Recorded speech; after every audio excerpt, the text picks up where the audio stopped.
Good morning, it's Brian here at Fitzpatrick's Garage, Dublin Road, Kildare. I am particularly excited about this car because I really think the colour and these wheels are so cool looking.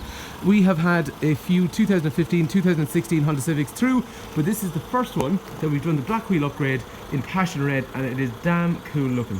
And just before we get going, Brian is my name, Fitzpatrick's Garage, family run business and operation for almost 70 years. If there's any information you want on this particular car, call, text, WhatsApp, whatever suits, 086 843 1945. So what we're going to do is we're going to have a look around the car in terms of features, and we're going to have a little bit of a drive in the car. As we were saying, if there's information you want on trade-ins, or just general information on the car, or information about financing or anything like that, please do not hesitate to give me a shout.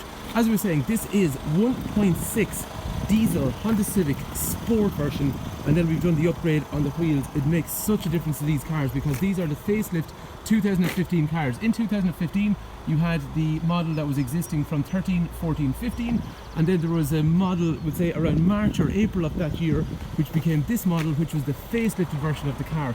That was around the time the Type R was being launched, so they started to bring some really nice features on the car, and it became much more aggressive looking in this shape. But the only thing was, I used to find they came in with a 16-inch silver alloy wheel, which was quite nice, but it just didn't do the car justice in terms of all the shapes.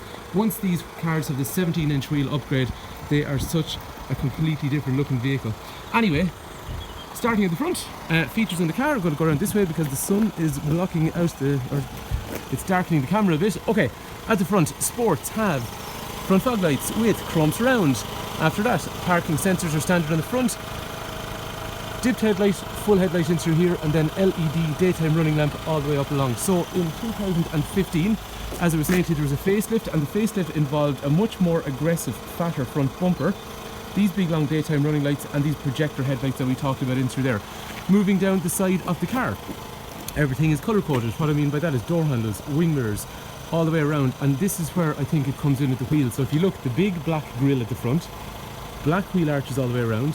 In through here then we have the black wheel, and that's a diamond cut wheel. These are brand spanking new wheels. So we can see the kind of shiny reflective finish on it, and we put a set of Bridgestone Turanza, so we put proper expensive tyres on the vehicle overall.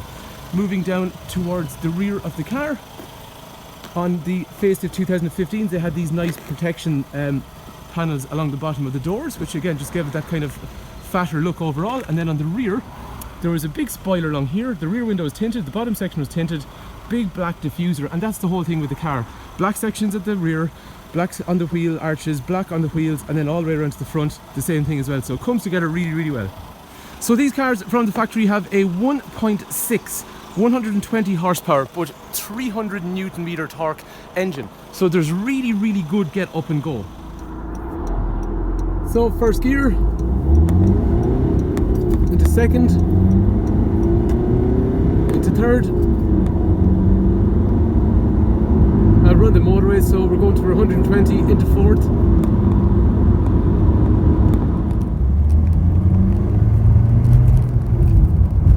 Mid-range, the torque is really good. We're in fourth gear at the moment. We're going to floor it on the motorway. Gets up to 120 real easy. And these cars drive really good as well.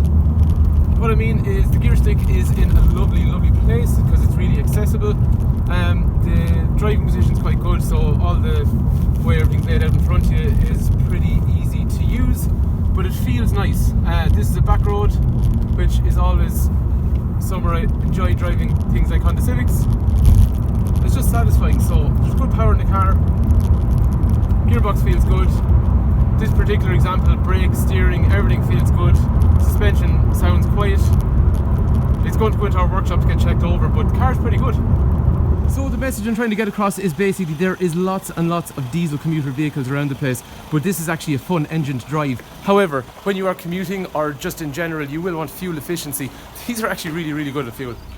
To show you just how fuel efficient they are, I took a trip basically from the garage in Kildare over a weekend. Garage in Kildare up as far as Northmead over to a place called Mullaghmeen, which is actually the highest point of Westmeath, but it's actually the lowest county top in Ireland. And that journey actually involves basically going up the M7, down the M50, up the M3, M2, M1 even. So basically a lot of motorway driving, and then after that an awful lot of back road driving to get up to that high place called Mullockmean.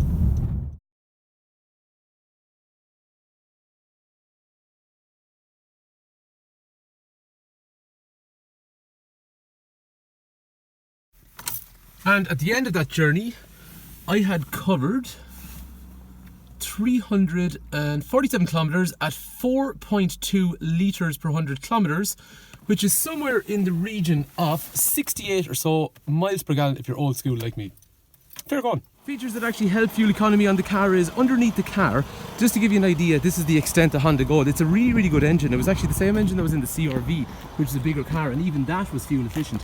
But looking underneath the car, it's really flat under there, so there's nothing really to stick out and cause aerodynamic drag. But they even go to the length of actually sticking these little, what are called maybe cannards, I'm not sure, to deflect air off the car in the most aerodynamic way possible. Even the shape of the spoiler is taken into account to make sure it's economical. Normal people, usually around 65 miles per gallon pretty much is kind of pretty normal, to be fair, in a car like this. Other things that I forgot to tell you on the rear, parking sensors are standard, and there's also these LED taillights on the rear. In terms of condition overall in the car, it's quite nice throughout. The car is a fully properly maintained vehicle. What I mean by that is it has a full dealer service history from Honda. I'll show you that when we get into the interior of the car. But all the way around, in terms of the body panels, the wheels obviously are brand new. The bumpers, front and rear, and down the passenger side of the car, all in very nice condition. Features just before we get into the car I want to show you is to do with the keys. So the headlights are automatic. So first of all, if we lock the car, that's fine. If we unlock the car, headlights can come on if we want. Secondly then, if we want, we can basically unlock the car fine using the keys you'd expect. But if we hit the unlock button, watch the windows, they will start to drop down. And okay, the reason you would use that, sorry I did it wrong, the reason you would use that is last summer was really warm. If you're walking up to your car, you actually want to let some of that warm air out.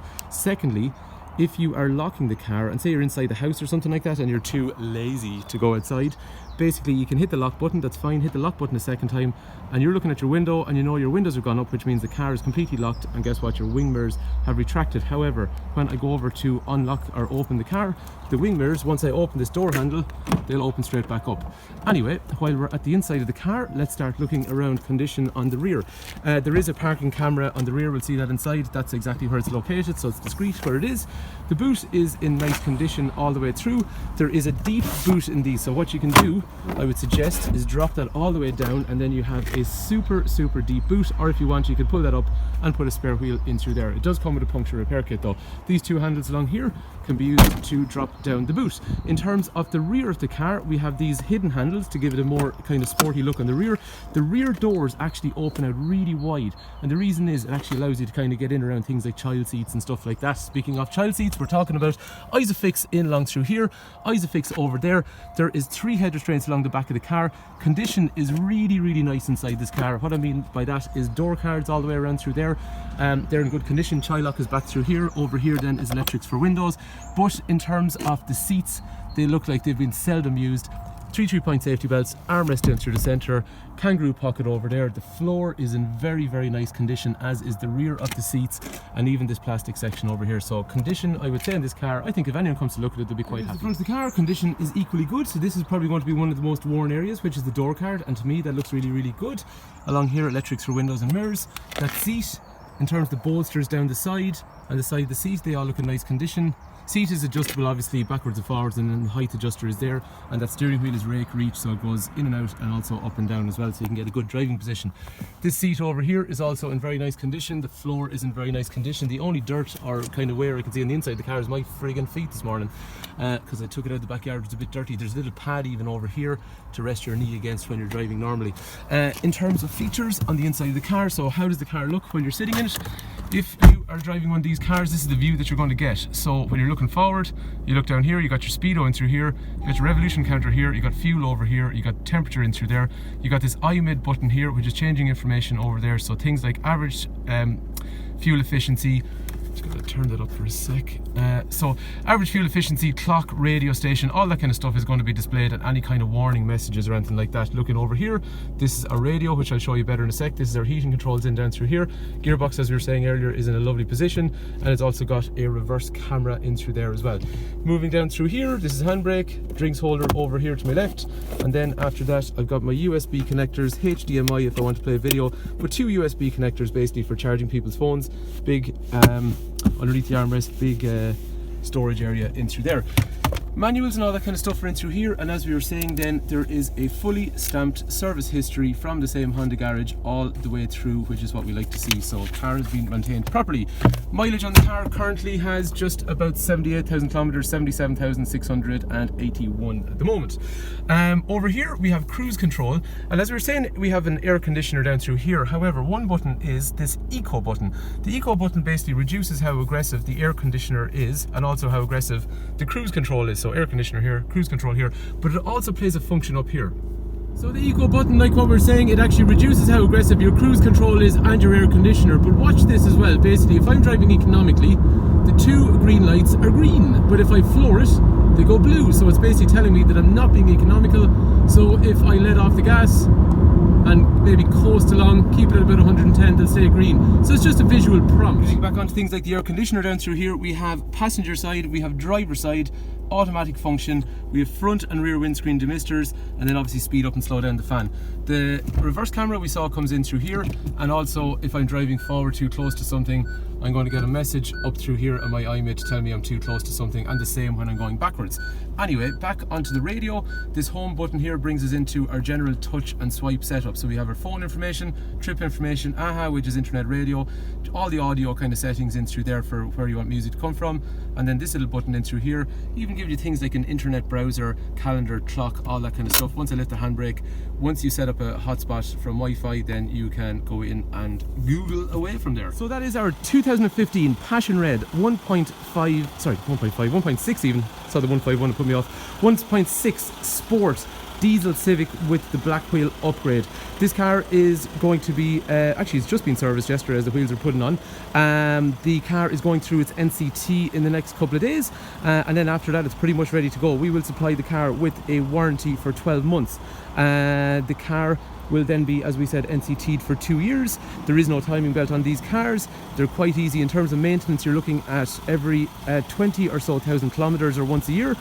Servicing costs are not expensive on them, so they're a very, very good commuter car because they're really good on fuel. Road tax for the year is 180 quid. They look interesting, they're fun to drive, and guess what? There's something different. So they are. You see lots and lots of Golfs and Focuses and i30s. This is something that actually is a little bit different that someone will bother to turn around and look at. Anyway, if there's information you want on the car, 086 843 1945. Brian is my name. Please do call, text, WhatsApp, whatever suits if you want information on the car about trade-ins or financing or the car itself. Hopefully the car is of interest. My God, I can't talk. Hopefully the car is of interest, and hopefully the video has been useful, and thank you for taking time to watch.